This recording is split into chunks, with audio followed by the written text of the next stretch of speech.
nuyu naa leen ñu tàmbali ak niñ ko baaxoo am na loo xamante ne ni waxoon nañ ko fi mu jëm ci mbirum cité Almadies 2 coolool nag daanaka jeexagul mu doon litige foncier bu doxoon seen diggante ak entrepreneur boobu di Diop Sy li ci bees mooy boo moytulee daañu gën di fatt ndax la fa desoon ci ca digg cité ba di benn espace vert lañ ko jagleloon la ñu trouvé ne la ñu découvrir ne 2013 ak 2014 dañ jël espace vert boobu noonu xaaj ko ñaari xaaj benn bi toll ci 6000 mètres carrés ak lu teg beneen bi 3 mètres carrés ak lu teg daal di koy hypothéquer biñ ko hypothéquer mooy maanaam loo xamante ne dañ ko jël daal di koy tayle si banque bi nag mu ngi laaj ay kopparam benn bi toll na si 2 milliards ak lu teg beneen bi toll ci milliards ak lu teg banque bi ginnaaw jotul ay kopparam boobu ba nëgën ni le 14 août bii dana jaay espace vert ba nga xamante ni moom lañ ko jagleeloon cité Almadies 2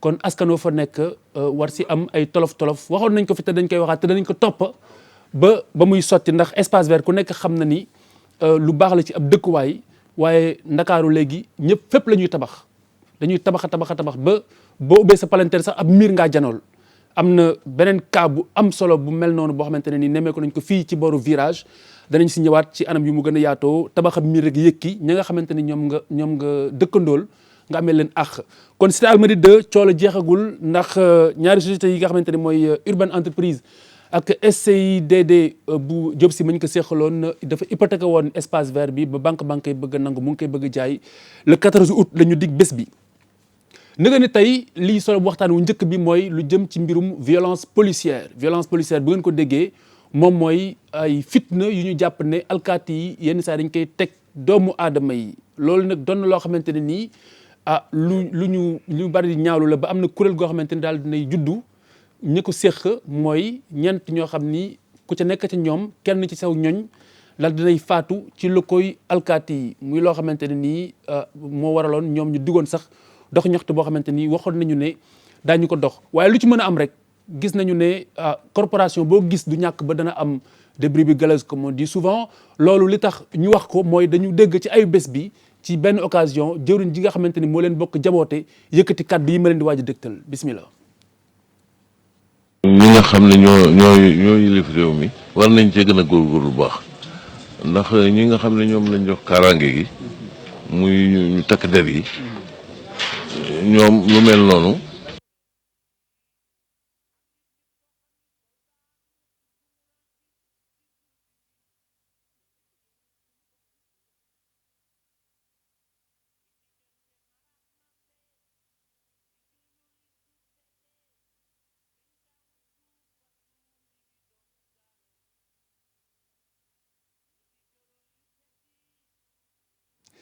Très bien alors désolé la bande son n'a pas suivi kaddu yi ci ab tënk rek jëwriñ ji dafa ne lépp loo xamante ne ni jëm na ci mbirum sanction ñu ngi koy jël saa su ne ndax du loo xamante ne dañ koy faral di biral comme ni muy xewee ci kër gu ne ci bërëb liggéeyukaay yi am na sax jamono ji ay sanctions yoo xamante ne mu ngi ci taabalam te dina ko jël sanction yooyu mën na dem ba ci radiation mu teg ci ne nekk ab alkaati yi def sa liggéey mën nga kaa def te doo toroxal doomu aadama doo ko dóor kon kaddu yooyu ci tënk moom la Aly Ngouille Ndiaye yëkkati woon ci occasion ba nga xamante ne ay alkaati la woon yu doon génn l'école ki ñu dalal tey moom mooy maître Amadou Diallo bokk ci Amnesty kuréel guy xeex ak yelleefi doomu aadama guy xeexal ak yelleefi doomu aadama bokk ci avocat yi kenn ci famille yi nga xamante ni ñoom ñooy les familles de victimes Diallo salaamaaleykum. aleykum salaam.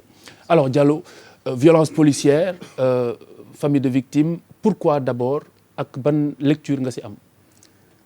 maa ngi nuyu ñëpp di nekk ci plateau bi di nuyu seen téléspectateur bi di rafetlu ci invitation bi violence policière suñ ko waxee mooy am na ay doomu aadama nga xamante ni nekk nañ ci ay situation ci loxo yoon ñu teg leen ay jafe-jafe ay traitement ay torture ci seen kaw am na ñi nga xamante ne dañ ci ay gaañu rek lañ ci am na ñi nga xamante ne tamit dañ ci jóge faatu donc violence policière suñ ko waxee mooy naqar la ci famille victime bi naqar la ci victime bi moom ci boppam soit day gaañu wala mu décédé donc ñu jàpp ni loolu lu ñaaw la ci Sénégal soo xoolee sax parce que maa ngi par rapport aux données statistiques yu Amnesty yor maa ngi def calcul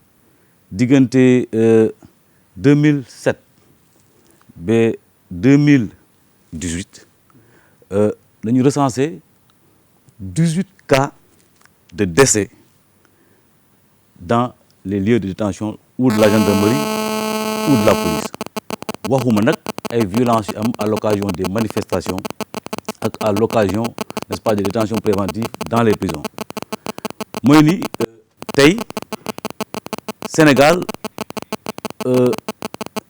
par rapport à cette situation là nekk na ci benn position bi nga xamante ne comité contre la torture attiré na ci attention Sénégal observation finale mu mujjee génn mooy mois d'avril 2018 bi def na ay recommandations. Très bien alors Diallo je vais vous couper juste un instant le temps que nga xool sa téléphone est-ce que mu ngi sonné wala sonné wul parce que am na Larsen muy créé ci antenne bi au cas échéant nga jëm ko fay. Donc on était en train de faire le tableau donc mën nga ko fay juste wala nga def ko en mode avion comme ça va être beaucoup plus confortable au niveau de l'écoute. D'accord. Donc da nga ñu doon dresser le tableau la situation. Oui, le tableau macabre oui. Les violences faites par les autorités policières et de la gendarmerie concernant seulement les cas de détention au niveau de ces endroits.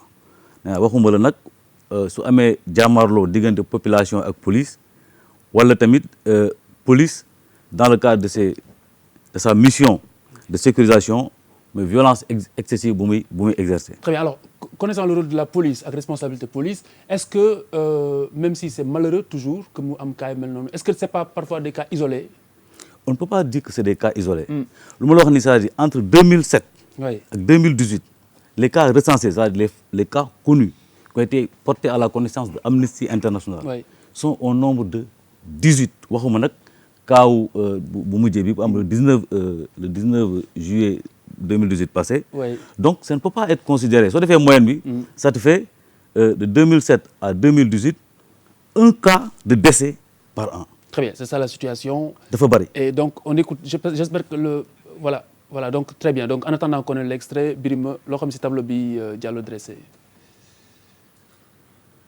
waaw xam nga Khalifa situation bu naqaree décortiquer la.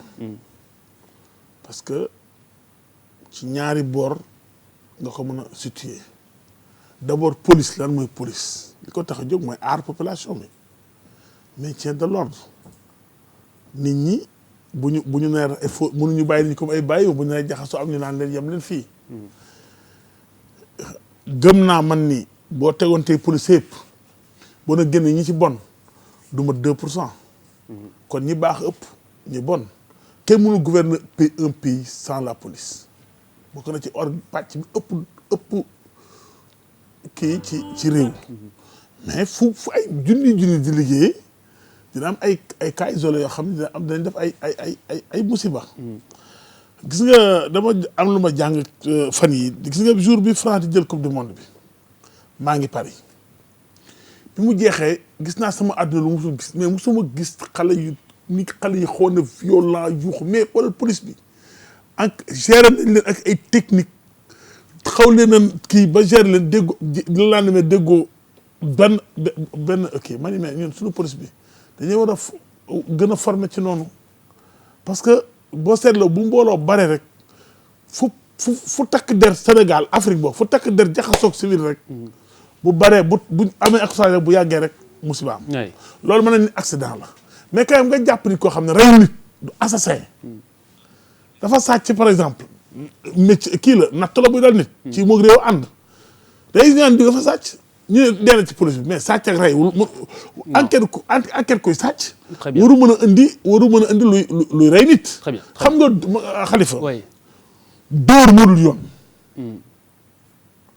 nit enquête war nañ lay jàngal ba nga mën a enquête ba génne preuve yi te doo dóor nit. Très bien merci alors Charles.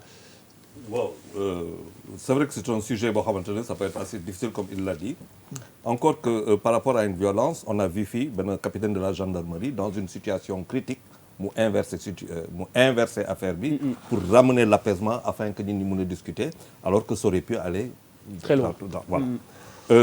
Dañuy wax assez souvent violence policière mais je pense que fii nous sommes dans le cadre même de plus lu ñuy wax bavure policière bu dee loolu la parce que si torture la nekk parce que la violence policière il faut savoir que quand même dafa am ñaari fànn dafa am fànn boo xamante ne violence ordinaire mooy bu ñuy gis assez souvent qui peut être maanaam physique dóor yi ak yu demee mu am beneen violence boo xamante ne la police a le droit mooy une violence de situation maanaam buy arrêter nit bu fekkente ne parce que loolu yoon may na policier yoon may na ko loolu mu user de la violence buy arrêter nit qui fait opposition parce que munoo opposer une résistance à la police. Absolument. Ce n'est pas possible parce que boo ko defee nekkatoo si yoon et kooku policier bi qui est assermenté munoo tam boo toogee foofu ñëw wax leneen maintenant il se trouve que bu fekkente ne arrêté na nit mu jaar si yoon dugg si biir commissariat mu am fa leneen loo xamante ne jur na ba kooku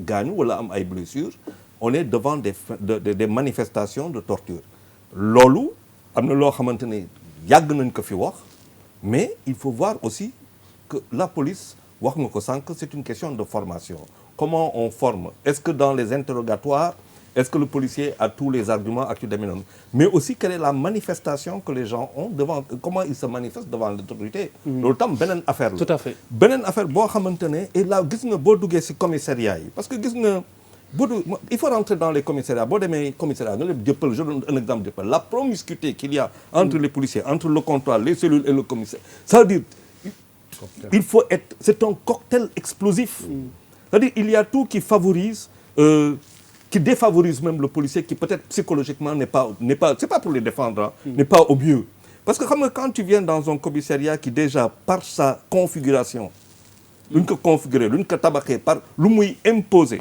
boo fa duggee sax war nga dal wala war nga tiit. tout à fait ala Papis.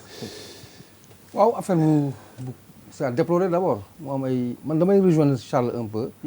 bañ a wax peut-être violence policière mais wax bavure policière. parce que dafa am li koy andi très souvent dama sànn récemment il y a un peu plus d'une semaine je crois benn séquence bu vidéo sur net bi je crois que c'est en France ñu wone benn policier mais buy violenter benn détenu de façon mais très très dure après boo xoolee image bi da ngay mere waa ji parce que il est violent ça se justifie pas la violence. Oui. mais au départ boo delluwaatee au départ parce que le gars ne voulait pas rejoindre la cellule. Oui. donc il a opposé une résistance. waaw léegi policier bi di ko imposer di ko pour mu dugg ba finalement il s'est énervé mu mer génn dans les règles def la bavure. te nit la te nit la. foofu laa bëggoon ñëw moo tax ma ne il faut ñu comprendre aussi que policier bi nit la. autant il y a des lois il y a des normes il y a une protection sociale politique juridique. ak loo mënti xam. absolument mais policier bi si boppam nit la. bu solee tenue bi il devient différent parce que dafay incarner autorité. am benn moralité bu muy convoqué am benn comportement et tout mais bu ñu fàttali ne soubassement bi.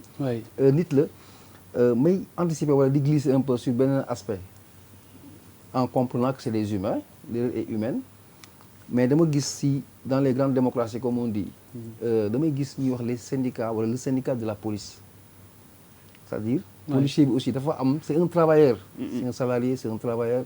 tout à fait il a des obligations yoo xamante ne dafa taxaw. yow boo defee bévue xëy na.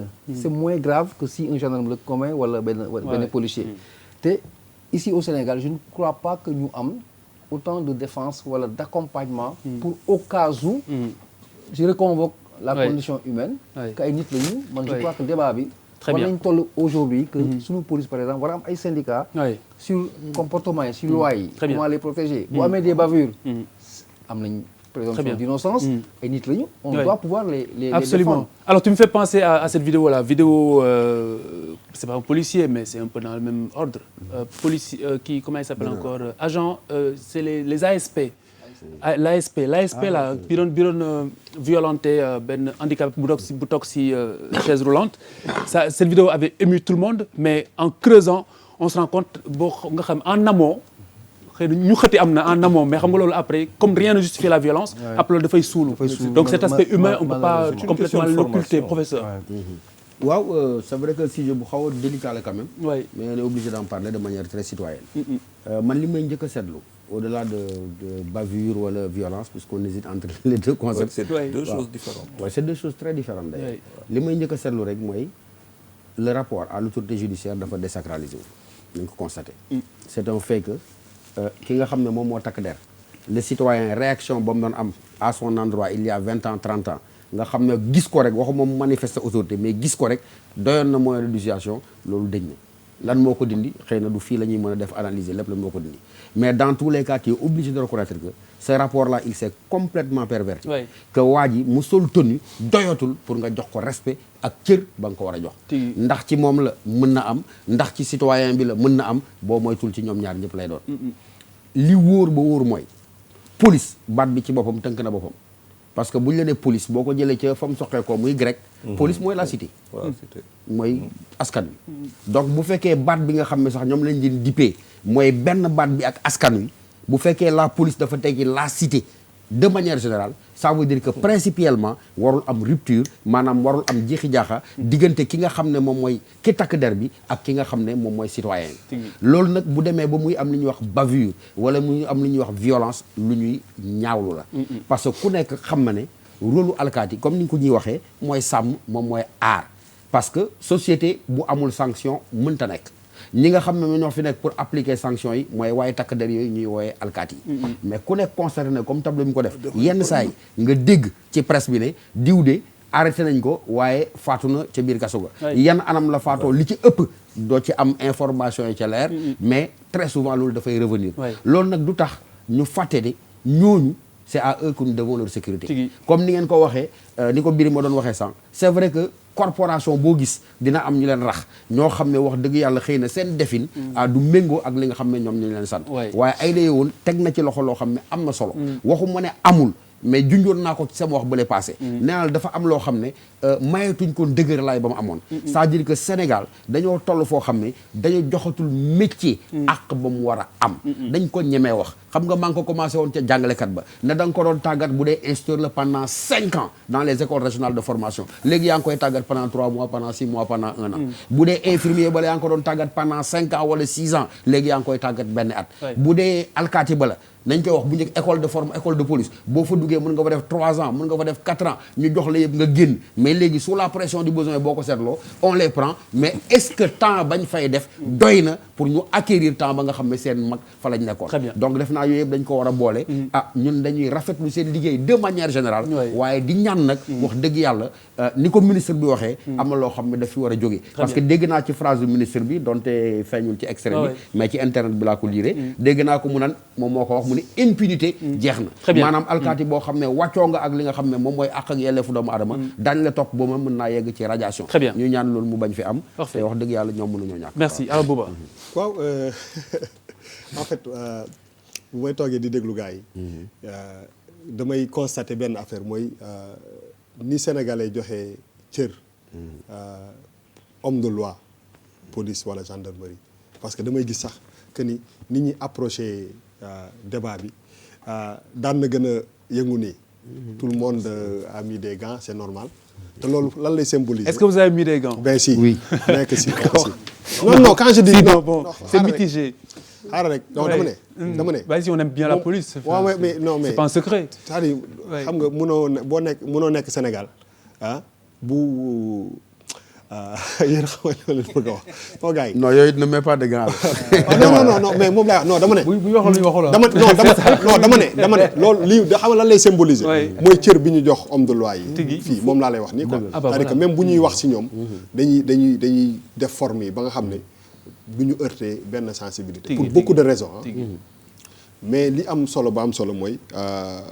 muy enseignant bi comme di professeur wax muy policier bi di musicien bi du lépp ñun ñëpp ay sénégalais lañ quelle que soit arme bi nga yore wala pouvoir bi nga yore quand même am na loo xam ne ak yelleef mayu la ko nga koy def sa morom ni surtout boo amee ànd ak ngànnaay wala nga ànd ak autorité boo xam ne moo lay permettre physiquement nga nekk au-dessus de quelqu'un en tout cas juridiquement loolu je pense que pression bi ci yow la gën a nekk sax ba nga jël sa doole boobu nga utiliser ko autrement et dafa am lu professeur wax lu am solo moom mooy sur corporation yu bëri comment quand même ak évolution wu jamono quand même on a perdu des choses essentielles xam nga aujourd'hui nit yi jeunes yi ñu amoon il y a 20 ans nekkatuñu jeunes tey jeunes tey yi ils sont beaucoup plus xam nga violent dañ ko wax quoi ñoo gën a violent expressif aujourd'hui tout ce qui se fait ci àddina bi quelque part il y a une télévision là-bas une télévision quand je dis une télévision il y a quelqu'un avec son portable qui filme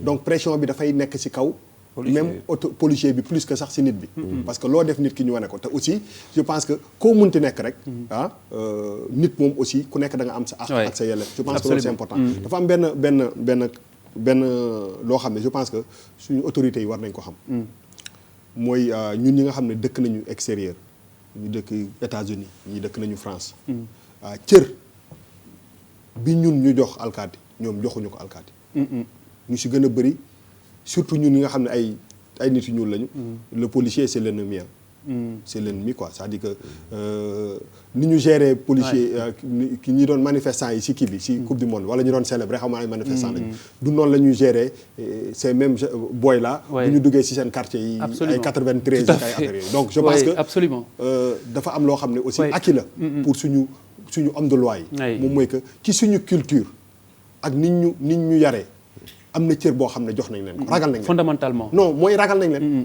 donc nit bi bu la ragalee je pense que aussi il faut que ñi nga xam ne ñoom ñoo nekk ci suuf ñu jàng ci ñi nga xam ne ñoom ñoo yor grade yi parce que ñi tax ñooñu am grade yi moom mooy que seen possibilité boobu ñu am pour mën a jël seen force boobu utiliser ko autrement je pense c'est important te loolu dafa nekk loo xam ne il faut ñi nga xam ne dañu nekk di nekk ay alkaati ñëpp ñu xam que ni quand même quel que soit yow autorité bi nga am na loo xam ne très bien war ñu déglu ministre bi Aly Ngouille Ndiaye ministre de l'Intérieur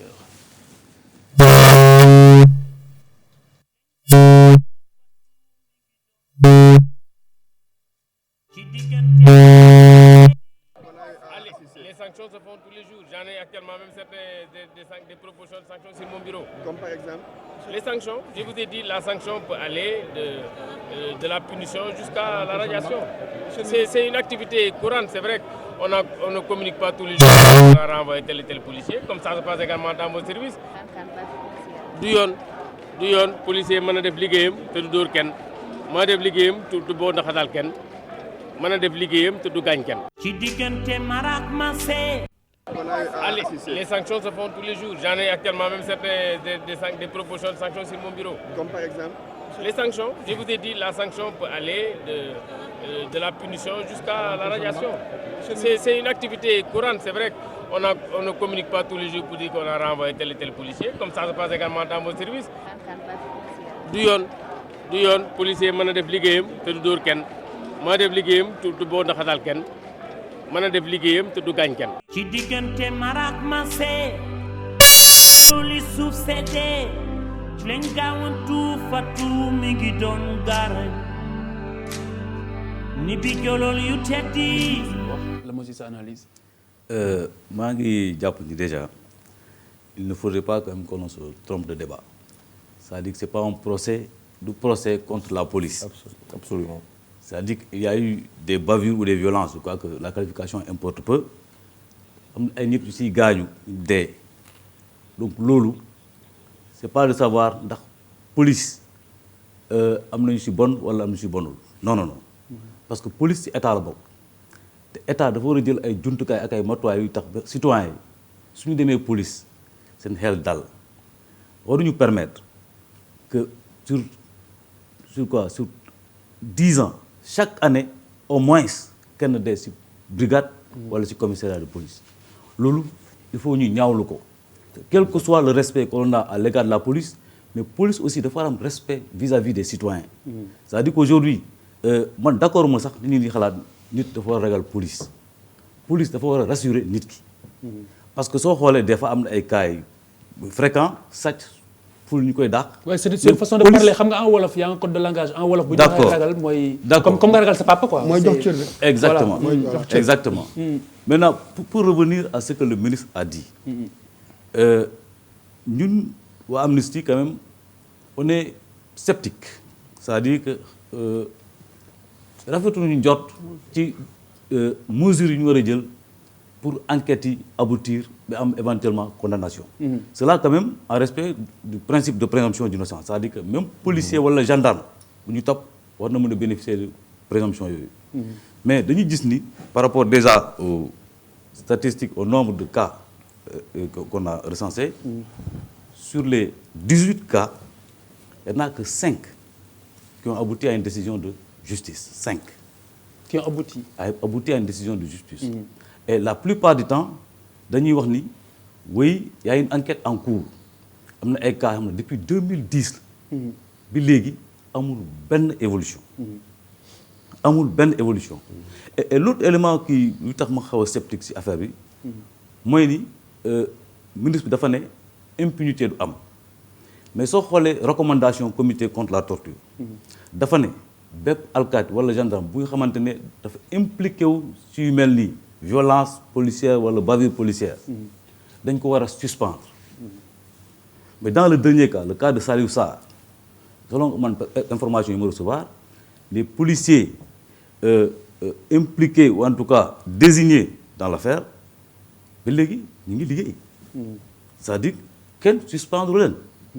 Mais loolu day tax nit ñi du ñu rafet njort. Est-ce que amul aspect yoo xamante ni peut-être nit ñi ñoo ko dul xam wala ñoo ko dul yëg. Comme la loi par exemple de 70 du 13 octobre. bi nga xamante ni moom moo dressé tableau bi nga xamante ni mooy permettre policier mu mën a user par exemple de son arme dans telle situation xam nga loolu situation bu posé woo policier bi utiliser arme am nit faatu.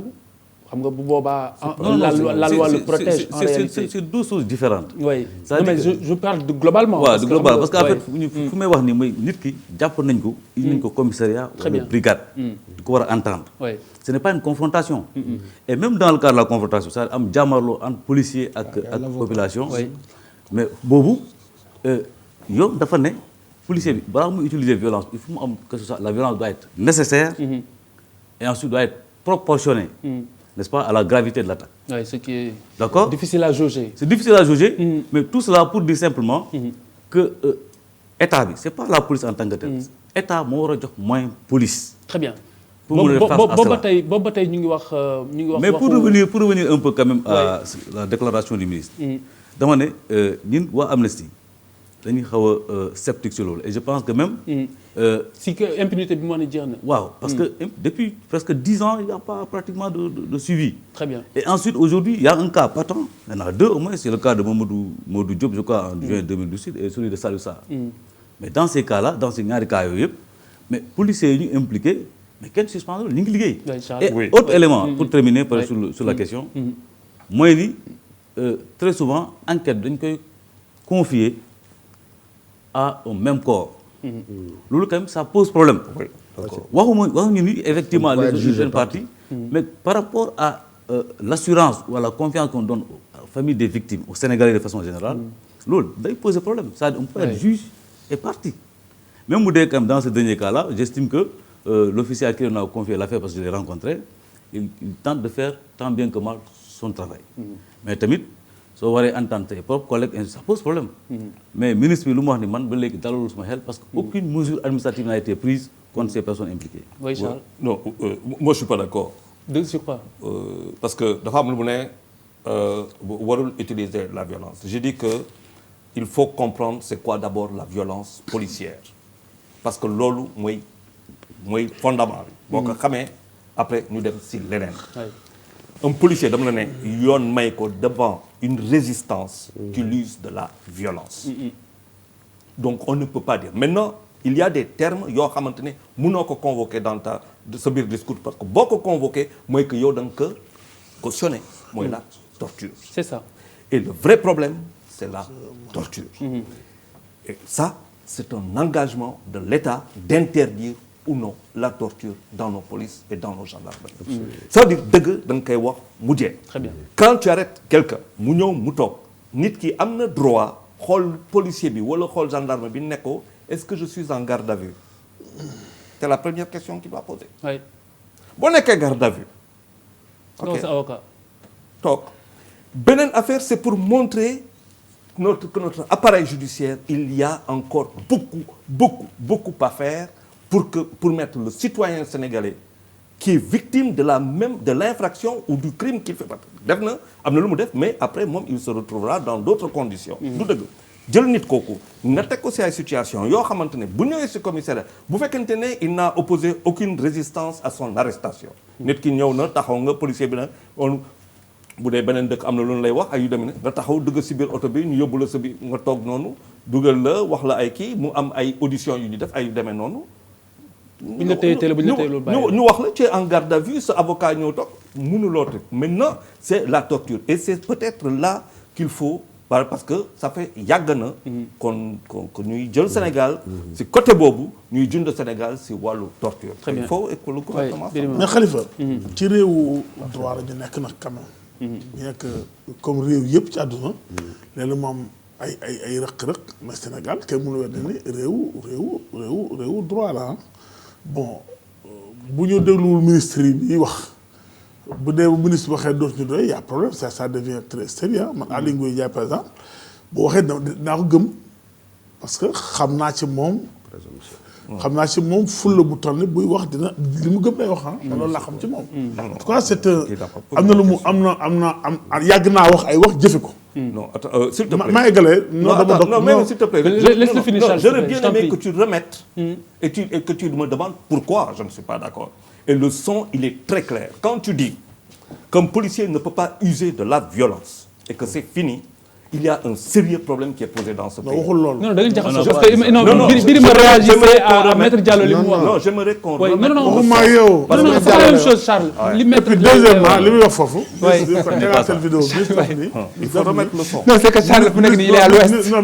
non tu remets le son. non mais tu es à l'ouest Charles li ngeen wax du benn. c'est clair.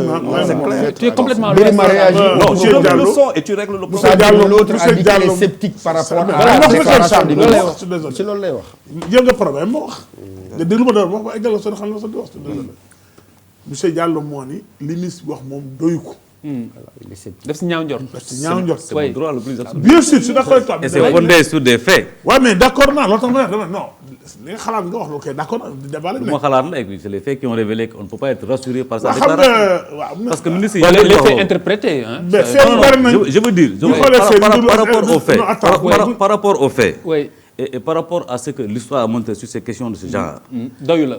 doyuma parce que les ministres ont tout le temps dit ça. bu ñu et amul suivi. man boo toppee les faits par exemple. Mais aujourd'hui il aurait pu suspendre ces policiers. on va laisser terminer oui Birima vas-y. su ma déglu bu dee doon fait par fait man Birima Ndiaye du ma déglu waxu société civile Sénégal. looy wax ni yow tamit. oui bu dee fait la ñuy topp. waaw ay politiciens lañ. loolu la gëm. ah non société civile mais àggali la. ci réew mi laa dëkk bàyyi loolu. non li ma wax laay wax ku nekk ak fait par fait laa wax. dama ni. oui. le ministre bu waxee. mais am nga droit juum sur la société civile. oui Amnesty International. am nga droit juum. ah man am nga droit juum wax sa xalaat nga juum. waaw non c'est bien sûr. waaw policier loolu la ñu war a nangu nit su ñëwee taxaw seen kanam. ñu laaj ko bëggul wax dëgg waruñu ko forcer pour mu wax dëgg. am na droit ne man. Birima avocat baa ngi lay.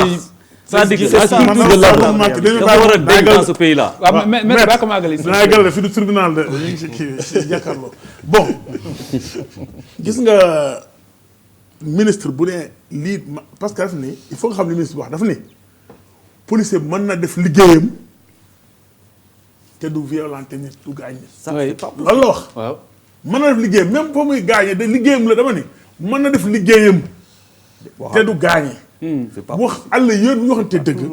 léeg-léeg sax ci dawal oto rek léeg-léeg policier arrêté la. non du gaañee ci coobare boppam. waaw loolu la ba xam nga léeg-léeg policier arrêté la. nga xam ne kii danaa tooñ dëgg au lieu pour danaa tooñ.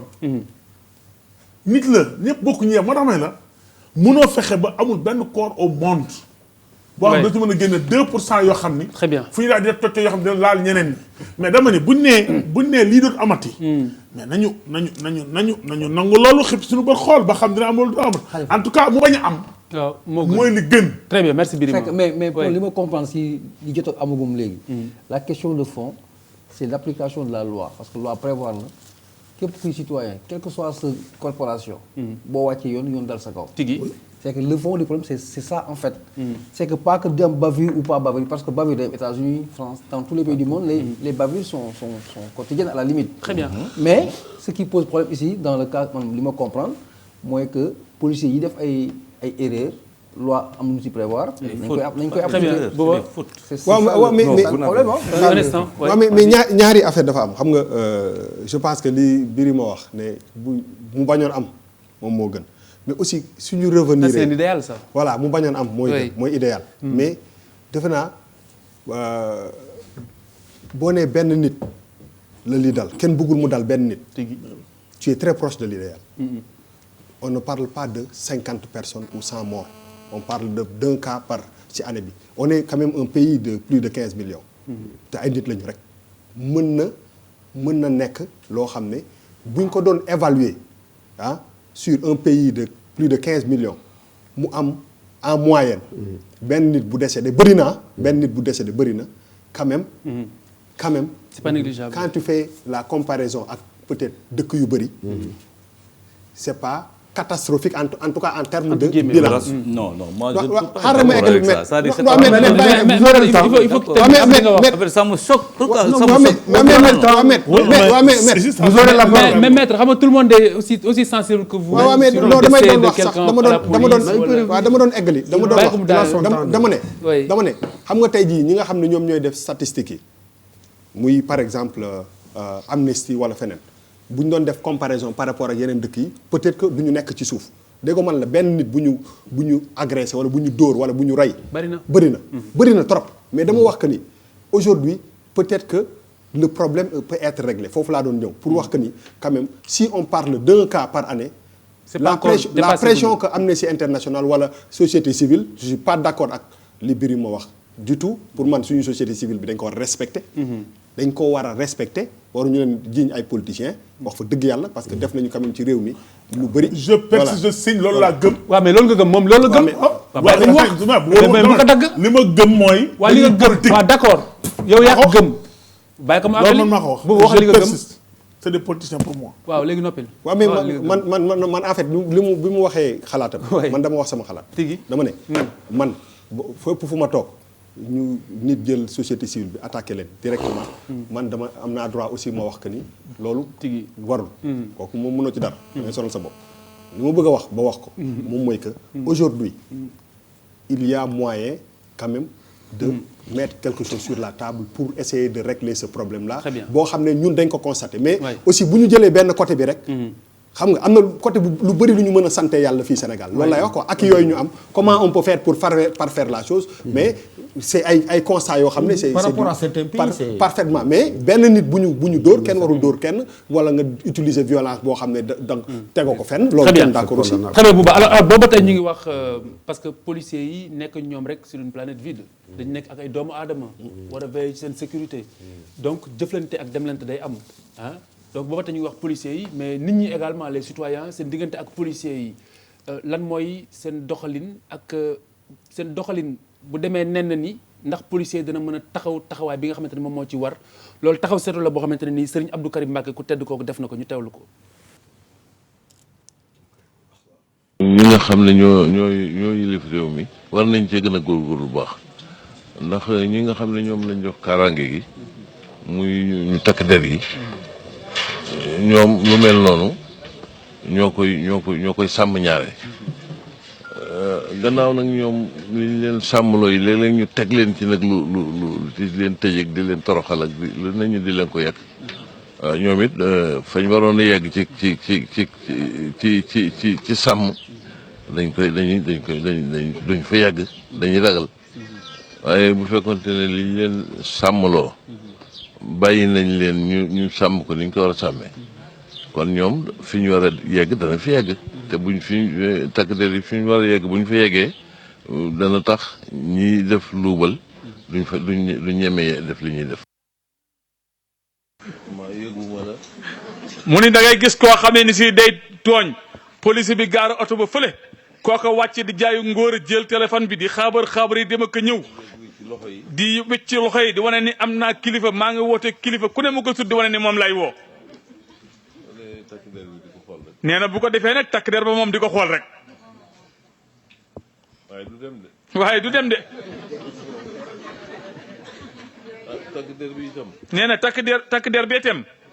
danaan kii daal gannaaw man moo ma tooñ. danaan kii daal gannaaw man moo ma tooñ. ba noppi di ma wan fulla. ba noppi di ma wan fulla. man man la fiy fekk nag. nañ ko seet nag ba xam. nañ ko seet man ak moom ba xam. bu ko defee doo mujj lu dul. nee na bu ko defee kookee tooñan ba pare di jaay fu lay wuyu téléphone dema ko ñëw la muy mujjee. mooy yóbbu la rek. mooy yóbbu la rek. bu ko defee nag bu la dugalee ci barab yooyu ñuy ji. nee na nag bu la dugalee ci barab yooyee nga xamante fa la ñu la war a yare. ba nga xam ne caaxaan jeex na. ba nga xam ne caaxaan jeex na. nga tàmbali naan nañ ma wool sëñ bi rek. nga tàmbali naan nañ ma wool sëñ bi. nañ ma wool sama nijaay. nañ ma wool sama nijaay. loolu. nee na loolu. loolu mooy fulla. nee na ndax loolu mooy fulla. très bien alors ñu ngi yeesal suñu ziar bu baax a baax si ku tedd kooku di Serigne Abdou Karim Mbacké professeur loo xam si kàddu yi. parce que boobu ba tey il est vrai que. policier bi dana def mais citoyen aussi dana def. ah oui. waaw loolu moom dëgg la waaye xam nga déjà dañuy jégalu parce que xam nga mais certaine xam na ne ñun ñu bu ñu waxee ba pare day dis lool nga bugg ci. waa am ay commentaires. waaw donc dañuy rafetlu kàddu gi rek. taxawaay na taxawaayu kilifa diine parce que wane ne kilifa diine dafa war a sensible ci li nga xam ne mooy li askan ñu dund.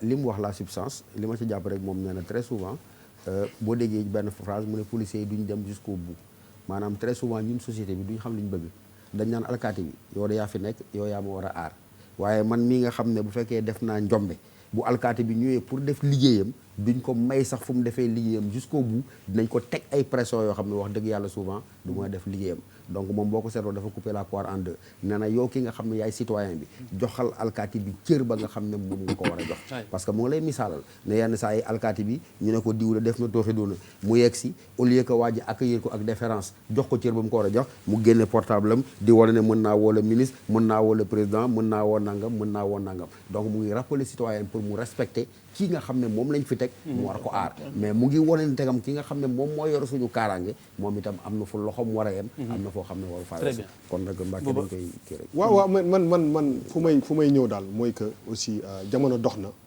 ba toll nañ foo xam ne li te ñu ngi jégalu nag xaalis parce que wax dëgg yàlla waruñ coon ko waaw li nëbbu woon jégalu bu baax li nëbbu woon yëpp li si gën a bëri feeñ na tey parce que tout simplement moom laay wax ni 2018 la ñu nekk donc dafa am benn pression boo xam ne tegu na ci homme de loi bi ba pression je pense que c'est fondamental non parfaitement parce que moom laa lay wax ni lii rek firnde na ko nit ñi aussi quelle que soit sensibilité corporation yi nit ñi aussi seen droit moom kenn mënu leen ko dindal te nekk na ay mbir yoo xam ne je pense que il faut que pression boobu ñu continuer ko ba nga xam ne même alkaati bi buñ koy former ñu former ko aussi ci anam yoo xam ne mu nekk nit bu nekk en phase ak ce qui se passe ci société bi tey je pense que loolu moo am solo mais en gros je pense que suñu relation ak suñu police wala gendarmerie aussi dafa ànd ak suñu nekkinu kër ak suñu jikko daf ci bokk dafa bokk ci parce que li bu demee ba ragal après c'est compliqué voilà exactement mais bon waaw mais ba ragal waaw mais bon je pense que en général quand même c'est une réalité de la société voilà am na benn cër boo xam ne quand même pour ne pas dire ragal comme maître bu nga ragal cër boo xam ne citoyen jox nañ ko quand même homme de loi yi waaw je crois que li sëriñ bi wax moom mooy idéal sociétal c'est l'idéal quoi dans tous les pays du monde mooy le respect de l'autre respect de la loi le comportement la moralité dafa tënk lépp te xam nga société moom ay pàcc la ñii mécanicien lañ ñii policier lañ ñii juriste lañu ñii journaliste lañu loolu mooy constituer société ku nekk am ay limites ça veut dire que dans l'absolu bu ku nekk parce que on n'est pas dans la jungle dañ nekk si ay nit am ay lois yu ñu tënk et tout nga xam ko juddoo si màgg si tënku ci donc à la base si tout le monde respecte li ñëpp taxawal mais du am moo tax mais c'est un idéal malheureusement c'est pour ça que ça s'appelle un idéal alors compris xam nga pour man li sëriñ bi war a wax maa ngi koy ziar de passage xam nga moom sëriñam laa tuddee sama taaw muy kilifaam sëriñ Fallou sama taaw sëriñ Fallou la tudd xam nga nit aussi boo ko joxee mission Sénégal dafa metti exercer ce métier policier bi tey bu dara xewoon police ñëw nga dañu ana police Sénégal fu ñu nekk da moo tax di aaruñu nit ñi nangam dañ leen di attaqué bu police ñëwee bu defee ndax police ñëw comme seen au Sénégal boo defoon la faute la plus grave au monde bi avant nga koy def ñëpp lay mere di la saaga bu ñu la tëjoon 24 heures 2 mois ñëpp nañ ko bàyyi. tigi ñëpp nañ ko bàyyi nañ ko bàyyi. noonu ñu nañ ko bàyyi waay. donc réew mu naqaree dañ bari yërmande. dañu bari yërmande réewu yërmande la. nit ñu baax ñee ko fi ñaanoon. mais quand même man li may gën a taxaw mooy. nit daal wax dëgg yàlla. warul dugg ci commissariat wér dara dalu ko. jox ran mu wér nga dugg di ko enquête def 24 heures 48 heures ñu leen dee na. waay loolu ëpp na la. loolu c'est pas bien. wax bi yëpp fa la. dama leen wax bi yëpp fa la. waaw yooyu c'est pas bien. te war na aussi bu loolu amee. citoyen sénégalais la. war nañ ko jox les médecins. ñu xool lan moo ko rey. ñu topp ko. très bien ku rey nit dañu war a topp. yaa xam ngay juge yaa xam ngay policier. yaa xam ngay gendarmerie ku rey bakkan ko far dañu war a topp. Salvasi ak comme ni doon dañu war a topp. wax bi yëpp fa la. dama la ne xam nga arrêté nit c'est différent mu ñëw ba dëgg su cellule ba bokkul. c'est deux situations totalement différentes. lu dëgg. c'est une décision d'État. gis nga torture. non approche bi marabout bi abordé la bëgg nga. j'ai pas tellement compris xam nga maa la koy wax sànq j'ai pas tellement wala comme leeru. waaw des fois. non j'ai pas compris son bi laa déglu bu baax quoi j'ai pas tellement compris donc je peux pas. très bien on reviendra. donc et tu m'as pas expliqué lu mu wax aussi. ouais. Non, après, bon, les téléspectateurs sont prioritaires, ils ont entendu Charles. Je t'expliquerai après. Tu veux que je parle de quelque chose? Non, mais je ne savais pas que tu n'avais pas compris. Diallo, je te l'ai dit. Maître, réaction. lu si sëñ bi wax. en fait waaw sëñ bi wax na ko kàddu yu rafet. et je pense que sëñ bi dafa woote ñëpp si respecter doomu aadama muy policier mu simple citoyen parce que ñëpp ay doomu aadama lañu. quelle que soit sa position mu nekk. donc mooy citoyen dafa respecter policier bi tamit dafa respecter citoyen. je pense que loolu tënk na wax yëpp. mais pour revenir quand même au-delà de ce qu'il a dit que quelque chose de très très important. mais man dama jàpp ni des fois fii Sénégal dañuy oyofal ay mbir yu graaw. c'est ça mon problème. c'est-à-dire que si on dit que c'est pas catastrophique. que chaque année au moins kenn dee ci commissariat ñu ma naan c'est pas catastrophique je suis choqué excusez-moi monsieur Ndour mais ça me choque. parce que man kaay ma wax ni ce ne sont que des cas déclarés. et connus au niveau de Amnesty. c'est-à-dire peut-être que tous les cas ne sont pas connus kon ñaata nit ñoo dee ci ay commissariat wala ay brigades xamuñu ko. on n'entre pas les gens en 4 minutes. parce que laissez-moi terminer s'il vous plaît. c'est-à-dire que ne pouvez pas dire ça. parce que xam nga lu tax wax loolu. parce que même soo xoolee c'est clair. le comité. non parce que niveau d'information ak niveau de courage yu gars yi bokkul. am na ñi nga xamante ne parce que. sa mbokk des commissariat nga wax de loolu laaj courage de. non tout le monde n'a pas ce courage là. maître ku sa mbokk des commissariat non lu ma bëgg a wax moom. mooy ni soo gisee ma ne ça benn nit la au moins. parce que même le comité contre la torture. a reproché à l'État du Sénégal. de n'avoir pas mis en place un système d'évaluation de toutes les plaintes qui ont été déposées de leur suivi yu mel noonu. donc ma jàpp ni tant que Sénégal adapté wul wala respecté wul satisfaire wul recommandation comité boobu. parce que recommandation date de mai 2018. donc mënuñu wax ni. c'est récent. c'est très récent. mais mënuñu wax ni tamit que le Sénégal donc c'est très récent dans la mémoire de l'État du Sénégal. que déjà on peut dire que cette histoire peut prendre du temps. mais sur des mesures immédiates à prendre en cas de bavure ou violence policière. En tout cas, comme la suspension. Cela n'a pas été fait. Et de ce point de vue, je pense que Birima et M. Ndour a raison. Birima, après, mon politique. Mais c'est depuis 2007 à 2018.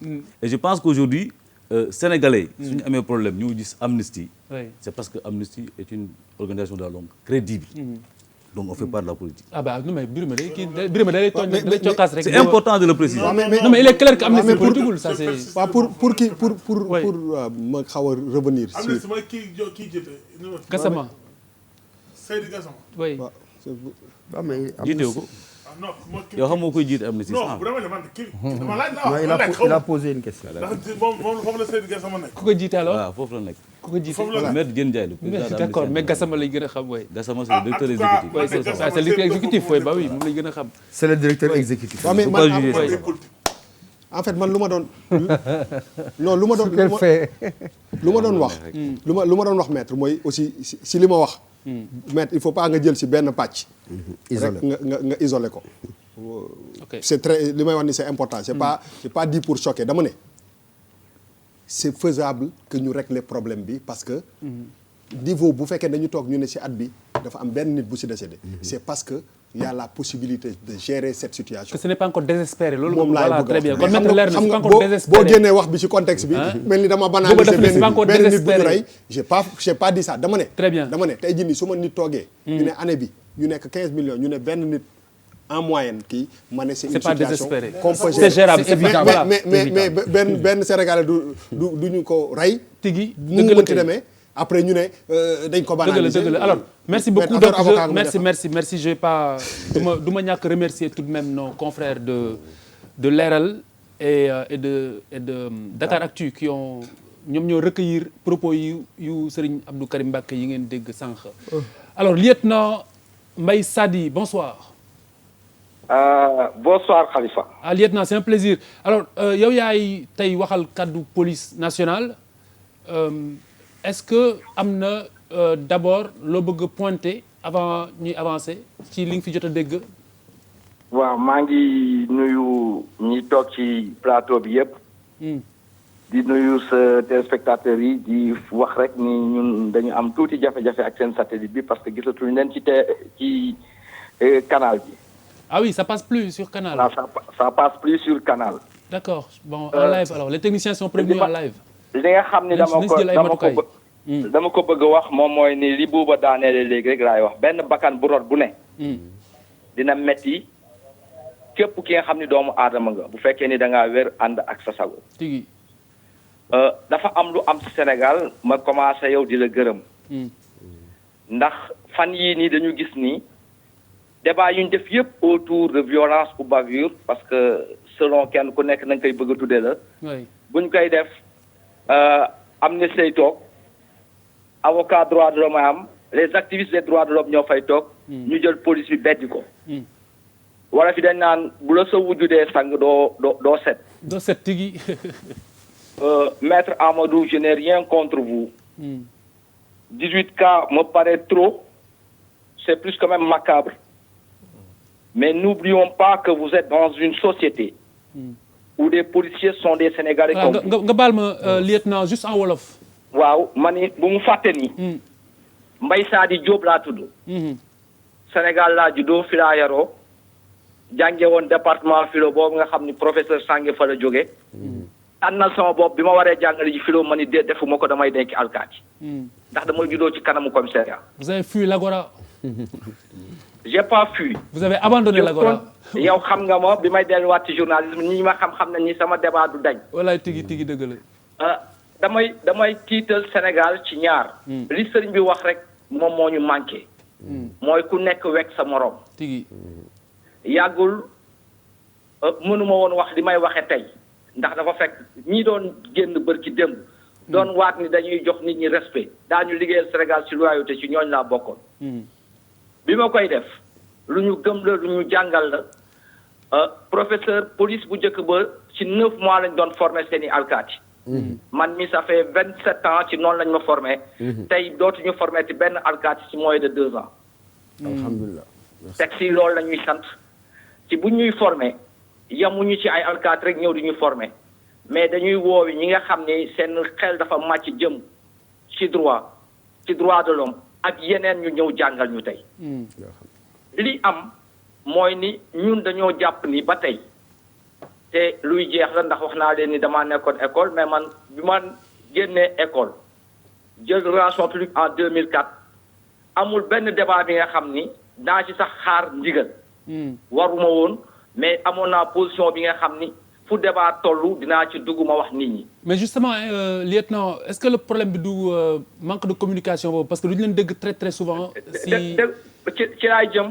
dama ni bi Bassirou Faye faatoo université. dama nekk sama oto di dawal j'étais conseiller du ministre quand on m'a appelé RFM woo ma. ne ma am na lu xew université. Khalifa xam nga lan laa la ko tontoo. dama ne nañu bàyyi yoon mu leeral ñu. ki def ñu jàpp ko parce que man dama gëm ni sama yoonu réew mi ngi tollu fii yoonu yeneen réew yi tollu man dama leen wóolu bu ma defee man na dal sama kaw ne gëm naa dina dal sama kaw tey jàpp nañ ne am na alkaati bi nga xam ni ay mbokk ma nga naan déedéet deful mais ma nga tëdd ñaar fukki at ak juróom. nit ñi duñu fàtte ni am na auxiliaire de police nekkaguloon sax fonctionnaire. Fodé Ndiaye la tuddoon. oui. rey ñi fi dee ñëpp deewu Fodé Ndiaye laa gis muy dee bi gën a ñaaw. jëli doomu aadama bu ndaw 18 ans di ko dóori brique ba mu sedd. amnistie du ci wax. maître Seydi Gassama bërki démb la posté ci Facebook bi lu doy waar. ñuy ubbi ji commissariat bu bees sa Sédhiou. population yi génn kontaan ni lii dafa ñuy aar si xam nga Seydi Gassama nu wax. nee na ndax duñu sonnal doomu aadama yi dëkk Sédhiou. ah oui. nee naa man sama position bi ma nekkoon bërki démb. élève laa woon. donc kenn déggatuma woon. mais Khalifa damay wax Sénégal yi luy jeex la. plateau ci beneen télé am na fan yee ci ginnaaw. ñeenti doomu aadama ñaari avocat ñaari activiste des droits de l'homme ñoo toog. mais amul lu ñu waxul. ba kenn nee na amnistie la nekk. xam nga lu mu wax. mu ne am na benn vidéo bi nga xam ne mi ngi doon daw en 2012. dañu jàpp ay doomu aadama yóbbu leen école police jël élèves yi ñu wër leen di leen dóor. nit vidéo boobu dama ko bëgg sax wane. oui Khalifa alors je pense que wax ji leer na. léegi dafa am benn aspect boo xamante ne ni maître Diallo souligné na ko mooy absence de suspension ci ñi nga xamante ne nii dañ leen impliqué ci cas yu demee noonu loolu nu ko expliqué. xam nga maître Diallo dafay wax absence de suspension nañ ko wax ñaata alkaati ñoo nekk ci kaso bi li ministre bi waxoon. ñu def ñu jàpp leen. mais da leen wax. mais excusez-moi lieutenant c'est un peu de votre faute. da leen wax ak askan wi comme wala. Khalifa ils peuvent pas ça c'est un problème. bàyyi ma kon ne. ku def ku ne. amul ku nga xam ne dañ lay làq. ku def ku ne lañ la war a teg daañu la ko teg. waaw xam nga sànq ministre bi mu ngi naan sànq le ministre disait que am na dossiers yu bari yu nekk ci taabalam du lépp rek la ñuy wax mais cas yu mel noonu dafay baax parfois ñu communiquer ci pour nit ñi xam ko surtout quand ça touche la mort par exemple. man bokk naa ci ñi nga xam ni tey damay wax ci communication je ne communiquerai jamais. ni am naa kaaw enquête. ñaata enquête am ci Sénégal yi nga xam ne kenn tudd ko. dëgg la ñaata enquête ñoo fi am enquête lañu wax. dinaaw parce que nee naa ni nekkuma foon mais tey waxtaan naa ak kilifa gi nga xam ne moom moo yore Ndakaaru. ñu wax ma yi nga xam ni damay wax ni enquête yaa ngi ci loxo procureur. oui très bien. nañu doyloo procureur. gis nga waa ji nii nga xam ni moom la ñuy wax ni moo génn àddina ci Médina. du ñuy wax mukk loolu ni receleur rek la. loolu la nit ñi di wax. dégguñu li nga wax. mani kii nga xam ni bërki démb la ñuy wax ni moo génn àddina ci Médina. waaw ñu naan mat la ba dafa takk deret. dafa def nangam ak nangam. xam nga mat la bu takk deret moom buñ ko raxasoon sax dina am lu cay des. tigi. mais dama jàpp ni man liñ ma jàngal. bu ma ñëwee tey Khalifa di la jël si. boo bëggee jàmmaaroog man dañuy xeex parce que man dañ ma jàngal xeex. waaw dëgg la kay. foog naa ni maître du ma professeur. du ma bàyyi Charles doon wax léegi la violence nécessaire. cette violence légitime là. légitime c'est ça légitime c'est ça le mot. nécessaire et proportionnel. légitime. man lañ ko dénk ci Sénégal. man maa daw agora comme ni nga wax. dem wuti violence boobu. bu ma ñëwee dinaa civilisé. très bien alors maître ko préciser par rapport à kii la durée de la prof formation. am na lu prof bëgg a préciser. balaa ma lay bàyyi. waaw. non lieutenant. lieutenant. waaw ñu ngi lay remercier d'abord humilité bi nga am dugg ci émission bi. waaw mais il faut comprendre l'esprit de ce que je disais xam nga bi may wax naan formation. parce que man le citoyen damaa yàgg a gis par exemple manifestation am. ñu ne ma ñi génn dem ñu ngi nii encore en formation à l'école ils n'ont même pas fini leur formation ñu ngi leen plongé sur le théâtre d'opération. D'habitude c'est quand la police est débordée comme ce fut le cas en 2011 par exemple. waaw oui. donc c'était l'esprit de ça. gisoo damaa recul ne la de manière générale ñaax la. pour que ñu gën a dooleel formation ñi nga xam ne ñoom ñoo yor. kaaraange mais j'étais heureux d'apprendre li nga ko waxee ne. yow 9 mois la woon. léegi 2 ans la mais loolu macha allah ñu ngi koy rafetlu. mais je suis bien placé également pour xam ne des gens comme vous bëri nañ ci parce que bëri nañu ma bokkaloon di jàng yaa ngi xam certainement feu Babacar Ndiaye bi gaañu woon fële en Égypte waaw ñun ñoo doon jàngandoo donc c'est des cadres des gens brillants que j'ai fréquenté au département de philo qui sont dans la police. kon professeur yow je suis ton aîné au département. sans doute. très bien man 1987 laa ñëw au département philo. très bien man 87 laay def licence. waaw très bien très bien bon alors yaa ma jiitu foofu. alors donc lieutenant dama la bëgg a inviter en live la Non, prochaine et- fois saa boo bëggee en fait c'est selon votre loolu agenda laa la bëggoon wax. parce que yéen doo leen wax yéen doo leen il faut ngeen wax ak nit ñi tout de non même. non wax bi wax naa la li ci nekk. oui non mais j'ai compris. nit ñi jàpp nañ ni de 2004. ba bi may dugaat école police. bu dul jamono yi nga xam ne damay nekk mission Nations Unies. amul émission bu ñuy def Sénégal nit woo ma te du ma fa dem. très bien parce que dama amul lu may nëpp. dëgg la. bu ñu tooñee dama naan damaa tooñ. bu ñu waree jéggalu dañuy jéggalu. mais nit ñi dañuy jiiñ ñoom rek di wax ñun ñu toog noppi. alors lieutenant venez quand vous voulez hein. merci beaucoup. Inch'Allah. D'accord maa ngi gërëm lieutenant et je pense que lieutenant il a compris que ñun ñëpp ay sénégalais lañu et chacun a un rôle à jouer par rapport ak domaine bu mu nekk dëgg la moom policier la def liggéeyam aar nit ñi man je suis avocat et je suis membre d'une organisation de défense des droits de l'homme donc ñun on dénonce on n'est pas là pour juste tresser des lauriers non ça lu doxul la ñuy wax maintenant soo gisee Sénégal yegg ci fii je pense que société civile joue un rôle important à la matière bu may wax sànq nee naa la c'est pas un procès contre la police il y a eu des événements loolu la ñuy ñaawlu mais su ma nee tamit parce que j'ai entendu dafa mel ni 18 cas yu ma énuméré nii mu ngi koy xaw a weddi j'ai la liste de toutes les personnes concernées si vous le permettez mun naa leen lim ñoom ñëpp ce sera pas nécessaire voilà après moom dina si ñëwaat non pour dire simplement parce que tamit wax na ni ñaata policiers lañu condamné nee naa la ci ñun 18 cas yi ñu recensé 5 condamnations rek moo ci am peut-être kenn moo ci am 20 ans am na ay sursis am na ay 2 ans ou 5 ans donc 2 ans 6 mois ferme am na fi mais kenn rek moo ci am 20 ans même comité contre la torture dafa ne les peines infligées à ces situations-là lorsque la personne est reconnue coupable les peines sont légères Sénégal dafa war a xoolaat les mais on est d'accord que vous serez jamais la partie civile ne sera jamais mais laissez-moi terminer pour terminer par rapport à ce qu'il a dit Amnesty International respecte la police parce que souvent on travaille ensemble dans le cadre de la formation et nous savons que le Sénégal waaw xam naa ni Sénégal am nañu police bu baax bu compétente maintenant ce n'est pas parce que am nañu police bu baax bu compétente mais su amee ay jéego duñ ko wax. très bien mais on dit mais yow on est la même chose on est d'accord non mais donc il ne faudrait pas il ne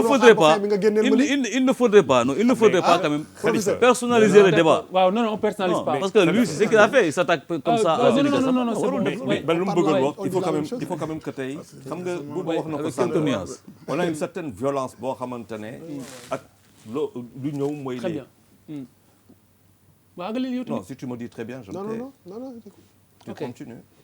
Maître Diallo. Oui. Charles àggalil waay parce que. maa la gën a sës de damay dem de àggalil. Non demal. àggalil rek. Non dama constater que je suis celui qui le professeur day weng xam nga man moom may. Non tu peux continuer. yow moom goro nga àggalil rek. non dafa am loo xam ne Rihanna taay moom daga leer moom xaw ma fooy jaar moom. waxal te nga wax rek vas-y Charles poursuis. doo doon ne sànq il faut que ñu xalaat benn affaire je vous disais tout à l'heure les conditions dans lesquelles travaillent les policiers. on est rapidement passé ça mais conditions yi ngay nekk lu muy réagir c'est psychologiquement. ñu arrivé benn moment boo xamante ne la criminalité dafa jël ay proportions dugg dans tous les domaines. Tu es confronté à ça et tu n'as dafa ne formation moi je suis de ceux qui pensent que la formation n'a pas été optimisée parce que tey boo xoolee l'approche psychologique de criminel nga xool xale yi lu ñu mel lu ñu ay nekk cybernétique et ainsi de suite il va falloir qu'on mette beaucoup d'argent dans cette formation là gis nga ce que j'ai compris sànq lu ngay wax yar suñu grand problème Sénégal mooy suñu yar xam nga quand tu n'es pas bien éduqué tu crées la première condition de la confrontation surtout avec un homme de loi. oui très bien très bien. waaw ak joxe sa virgule gaaw. balaa may tàggoo. d'accord ma ak Charles. waxal gaaw lu tax d'accord. xam nga tax ma ne d'accord ma ak Charles. dama ne ñun bët bi ñuy xool homme de loi. par rapport à l'extérieur man damay tirer sama chapeau aux Sénégalais. on est bien d'accord voilà. alors Maître Diallo merci beaucoup. merci d'être venu. C'était instructif. C'est une invitation. Comme toujours. Et terminer juste pour dire que la police a le droit d'exercer la violence. Ouais. Elle doit être nécessaire et proportionnelle. Et légitime. Oui, c'est une violence légitime. On est d'accord. Mais nécessaire et proportionnelle. Très bien. Kon léegi juboo nañ. c'est la torture. jubóo ngeen. C'est le cas de la torture. Très bien donc yow tamit ñëwaatal saa bu la neexee. waaw sur d'autres questions qui concernent les droits de l'homme. je suis à votre parce que disposition. man xam naa ne yéen politique gu leen. Birima waaw xam naa ne politique gu leen mais Birima day politique. dañuy politique merci wallaay dañuy politique c'est le allez grand ñëw deuxième politicien. partie tout de suite.